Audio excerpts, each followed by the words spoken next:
it's very likely that you could receive more than $1 million over the course of your lifetime from Social Security and benefits. So it's underrated sometimes, I think, but it definitely shouldn't be. When it comes to financial planning, you need to cut through the jargon so that you can understand how to achieve your own retirement success. This is Candid Conversations, Retirement Talk with Ryan Cravitz of Cravitz Financial and Insurance Solutions. Well, hello and welcome in to Candid Conversations, Retirement Talk with Ryan Cravitz of Cravitz Financial in Irvine, California. Ryan, I got a little bit different format today for the podcast. We've gone through some of the core financial planning topics to lead things off, but I thought today we'd go through some questions that you've been asked maybe recently in some meetings, and just some different scenarios, some things that come up that I think not only would be helpful to anybody listening, but hopefully maybe this will kind of provide some answers when somebody else maybe comes into a similar scenario down the road as well. So I think it'll be fun to kind of go mailbag today. I think so too. I think this will be really helpful. All right, so we're going to jump into this again. I'll remind you, kravitzfinancial.com is the website, and you can jot down this number as well if you want to call Ryan with any questions you might have, if you want to sit down and address something specifically within your plan or your financial situation, you can do so at 714-462-9155. So let's lead off with this one. I have an annuity, and I'm going to kind of present you the question, Ryan, and you can tell us how you answered or how you would answer in these scenarios. So I'll start off with this one. I have an annuity that I bought 9 years ago.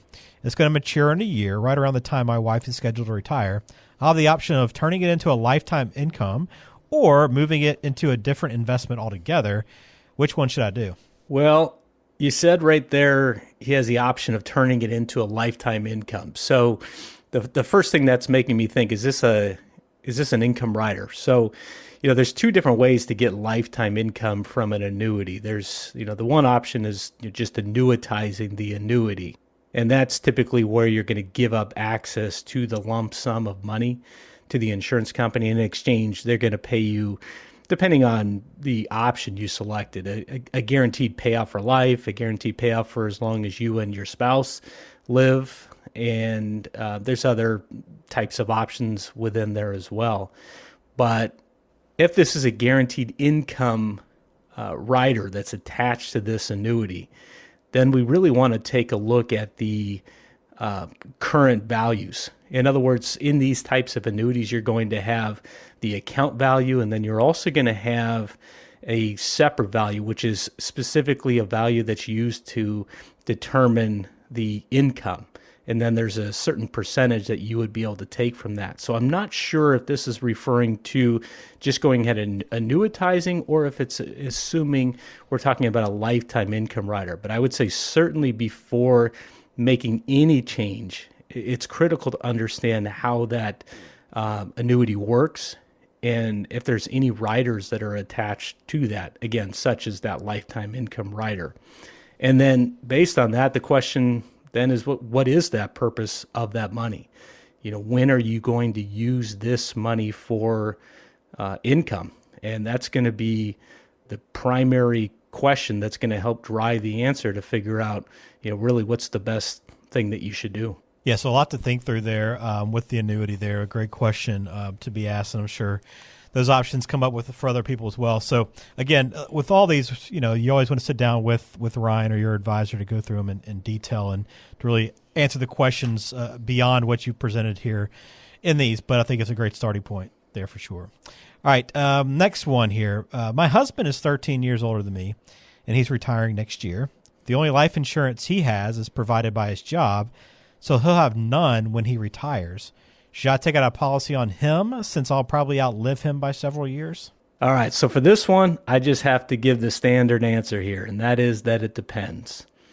And the reason that I say that is it very much depends upon your financial situation. The question that you want to ask yourself, and it's not something that any of us like to think about, but if your spouse were to pass away tonight, if the worst were to happen, what would your situation be like tomorrow? What would your financial situation be like? And if it would not be impacted, if you would be just fine financially, you may not need life insurance at all. However, if you think that it would have a big effect on your retirement plan and your financial situation, then you should definitely consider looking into getting some life insurance.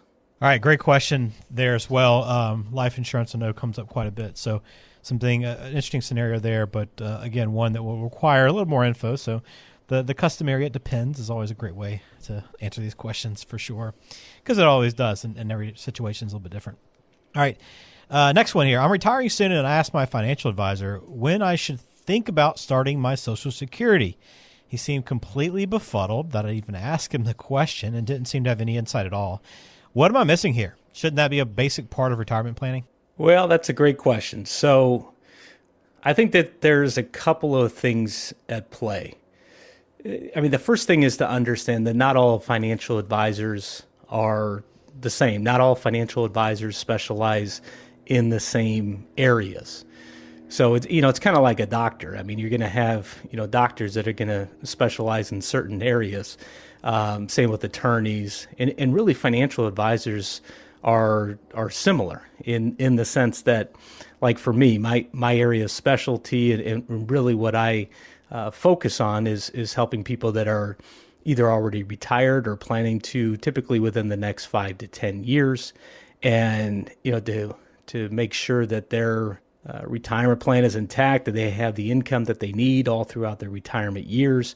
And so I believe if you're helping people in that area, that you absolutely do need to understand Social Security and how to maximize all the benefits that somebody may be entitled to, whether that's spousal benefits, survivor benefits, divorce benefits, any of that.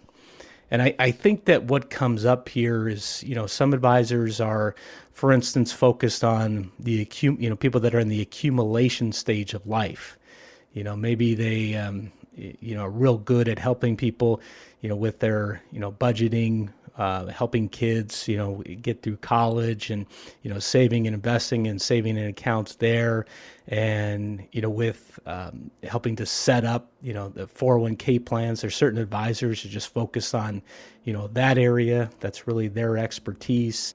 There's a lot of advisors that are focused on that accumulation stage of life, but aren't so much focused on the income phase or the decumulation stage. So it's a different area of expertise. And, the other thing that I'll say that I definitely do believe, I've been in this industry for many years, is I believe that there's a lot of advisors that just aren't very interested in knowing all the nuances of Social Security, because I believe that there's a lot of advisors that get into this industry because they like investing. They like stocks, bonds, mutual funds, and all that sort of thing.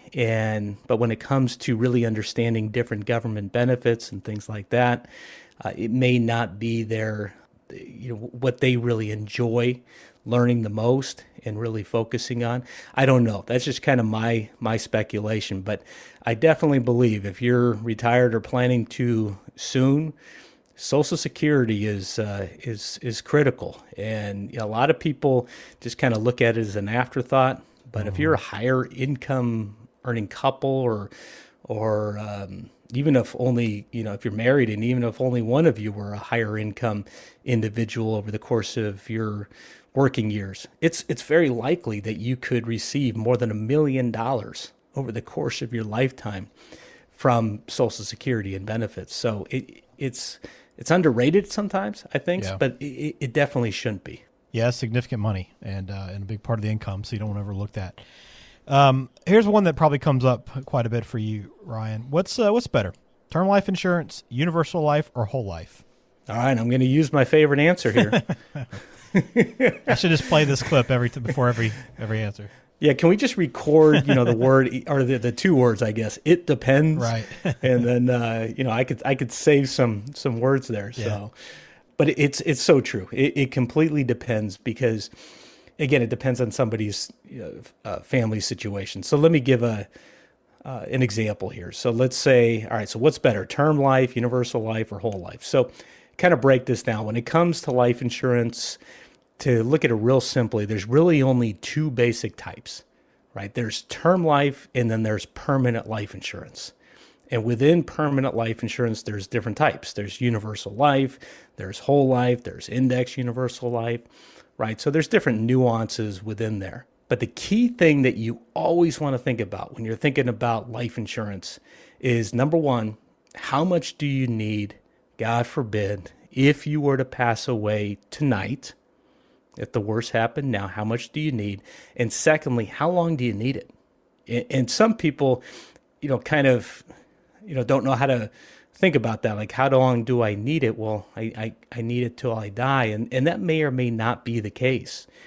You may only need the coverage for a particular period of time. And then after that period of time, even if you were to pass away, if your dependents are going to be okay financially, you may not have a need for life insurance. So it really depends on the purpose, and that's kind of a reason that people will buy life insurance for the income protection aspect. I will say that in retirement, a lot of times people don't think they need life insurance, but a lot of times I find that they do, because different things come up, such as, if we talk about Social Security again, if you're married, when one of you passes away, you lose a Social Security check. And if that income will affect you financially, that income stream that was lost, if it will affect you financially, that might be a reason to own life insurance, as an example. And I'll give you one more. And those are kind of some reasons why you might want term. Some of the reasons why you might want permanent insurance is, let's say that you want to pass some money along to the next generation. Maybe it's kids, grandkids, maybe it's to a charity or something like that when you ultimately pass away. Well, you don't want to keep paying money into a policy that's ultimately going to lapse, because term life only lasts for a certain period of time.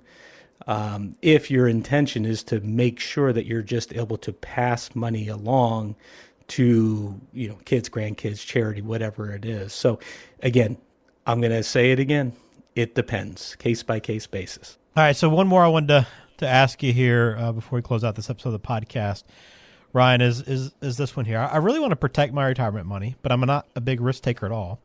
So I feel like I should be getting a better return than the stable value fund in my 401k that it provides. So should I loosen up and be a little more aggressive? Well, this is definitely a tough one to answer, because there's a lot of variables at play here, a lot of factors that we don't know.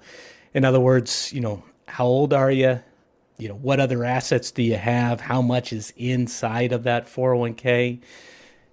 When do you plan on using this money? When are you planning to retire? Right? Are you married? Right? What's the whole extent of that situation? Now, having said all that, for the most part, a stable value fund, you're going to earn very, very little interest in. And, key thing I think for everyone to be aware of is, there's several different risks in retirement, or in the overall investing and retirement planning process. Most everyone is familiar with market risk, the risk of losing large sums of money in the stock market, and wanting to be very conservative and wanting to be much more safe with their money so that they don't lose substantial amounts of money. But the other thing that we need to consider here is that there's other risks again. For instance, inflation risk is another one. For several years there, inflation really wasn't that high, but certainly in 2022, we've seen inflation increase quite a bit. And it's a reminder that that's a very real risk, because if our money's not keeping up with inflation, then over time, we're losing purchasing power. So we need to think about all the different risks that are out there. And with a stable value fund, it's going to earn very little interest over time. And if it's not keeping up with inflation, again, you're actually losing purchasing power. So, but again, we come back to, are you planning to retire next month, or are you planning to retire, in 10 years or something like that? Yeah, there's a lot of factors that go into that answer for sure on when to become more aggressive and how to treat your investment. So again, if you have that kind of question, you want to sit down with your advisor, again, with all these situations, no matter what it is. You can always lean on an advisor to help you out. Ryan Cravitz can do that at Cravitz Financial. You can also get your retirement ready checkup to kind of see where you stand in general as well. Just go to kravitzfinancial.com. You can start there, or if you plan to call Ryan's office, you can do so at 462-9155. So a lot of good questions. Again, if you have one for us, we'd love to hear from you. Send it in kravitzfinancial.com, or you can just call Ryan directly. Ryan, as always, it's great catching up with you, and we'll do it again soon. You as well.